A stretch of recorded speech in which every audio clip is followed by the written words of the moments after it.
আজকে আমি তোমাদের সঙ্গে শেয়ার করব, দেখো নতুন ছোট আলু দিয়ে আর ডিম দিয়ে ঝোল। এটা ঝোল আবার বেশি খুব একটা ঝোল করব না, অল্প করেই ঝোল করব, কষা করব না। এটা খেতে খুবই সুন্দর লাগে। শীতকালে তো কোনো গরম ভাতে কোনো কথাই হবে না।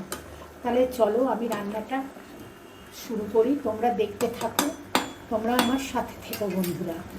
দেখো বন্ধুরা, আমি নতুন আলুর খোসাগুলো ছাড়িয়ে নিয়েছি, ডিম সেদ্ধ করে খোসা ছাড়িয়ে নিয়েছি, আর এদিকে নিয়েছি একটু মটরশুঁটি, আর এদিকে নিয়েছি একটা বড় টমেটো, দুটো ছোট পেঁয়াজ, আর কয়েক টুকরো আদা, আর কয়েকটা রসুন। আর এটা হচ্ছে চুই ঝাল, এটাও আমি এই ডিমের তরকারির মধ্যে আমি দেব।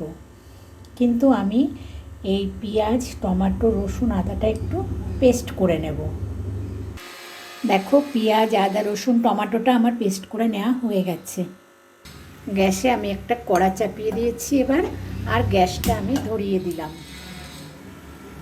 দেখো কড়াটা গরম হয়ে গেছে, কড়াই আমি খানিকটা সর্ষের তেল দিয়ে দিচ্ছি।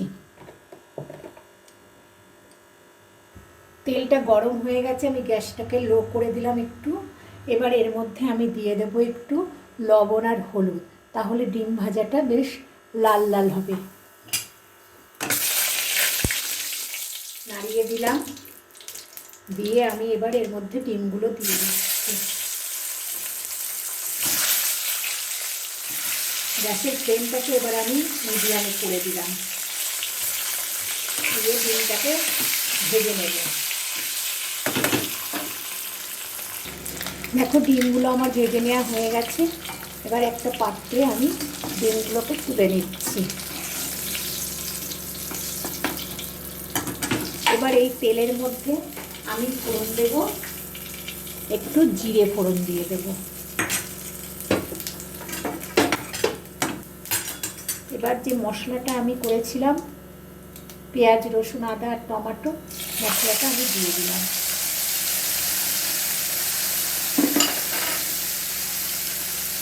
আর এর মধ্যে আমি একটু সামান্য জল দিয়ে দিলাম। এর মধ্যে এবার দিয়ে দেব আমি পরিমাণ মতন হলুদ, পরিমাণ মতন লবণ দিয়ে দিচ্ছি, আর দিয়ে দিচ্ছি এই চামচের 1 চামচ ধনে গুঁড়ো, 1 চামচ, এই চামচের 1 চামচ জিরে গুঁড়ো দিলাম, আর পরিমাণ মতো স্বাদ অনুযায়ী আমি লঙ্কার গুঁড়ো দিলাম, আর সামান্য একটু মিষ্টি দিলাম, অল্প একটু চিনি দিলাম। এবার এই মশলাটাকে আমি কষে নেব। যতক্ষণ না তেল ছাড়বে ততক্ষণ আমি মশলাটাকে কষে নেব। গ্যাসটা একটু বাড়িয়ে দিলাম, গ্যাসের ফ্লেমটা মিডিয়ামে ছিল।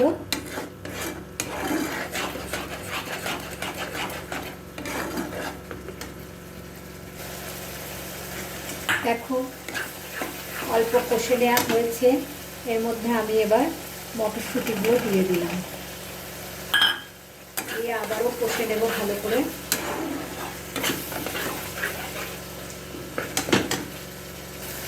দেখো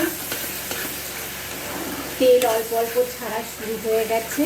এবার এর মধ্যে আমি দিয়ে দেব এই খোসা ছাড়িয়ে রাখা নতুন আলুগুলো। এই নতুন আলু দিয়ে বেশি কষলে আলুটা শক্ত হয়ে যায়, ওই জন্য আলুটা দিয়েও একটু অল্প সময় একটু কষে নেব।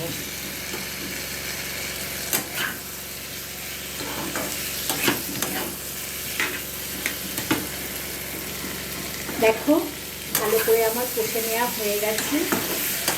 এবার আমি এর মধ্যে দিয়ে দেবো চুই ঝালটা, ডাটার মতো চিবিয়ে খাওয়ার জন্য, আর কয়েকটা কাঁচা লঙ্কা, কাঁচা পাকা লঙ্কা দিয়ে দিলাম। দিয়ে এটাকে বেশ ভালো করে আবার একটু নেড়ে চেড়ে নেব। বেশ ভালো করে নেড়ে চেড়ে নিয়েছি। এবার এর মধ্যে দিয়ে দেব চুই ঝাল আর কাঁচা লঙ্কা দিয়ে এর মধ্যে আমি পরিমাণ মতন জল দিয়ে দিলাম। এবার ঝোলটাকে আমি ঢাকা দিয়ে একটু ফুটতে দেব। কিছুক্ষণ পর দেখো ঝোলটা বেশ ফুটে উঠেছে। এবার এর মধ্যে আমি দিয়ে দেব এই যে ডিমের মাথাগুলো আমি চিড়ে রেখেছি। এবার এর মধ্যে আমি ডিমগুলো পরপর দিয়ে দিচ্ছি।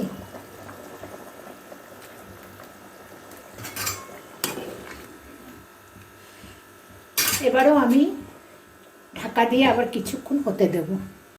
কিছুক্ষণ ঢাকা দিয়ে ফোটানোর পর দেখো ঝোলটা অনেকটা কমে গেছে। আর আলু তো সেদ্ধ করাই, একদমই আলু সেদ্ধ হয়ে গেছে। কিন্তু আমি ঝোলটা আরেকটু কমাবো, তার জন্যে আমি ঢাকা না দিয়ে আমি আর 5 মিনিট মতন ফুটিয়ে নেব। দেখো 5 মিনিট ফুটিয়ে নেওয়ার পর আমি এর মধ্যে দিয়ে দেব শাহি গরম মশলা। শাহি গরম মশলার গুঁড়ো দিয়ে আর 1 মিনিট মতন একটু ফুটিয়ে নিয়ে আমি তারপরে গ্যাসটা অফ করে দেব।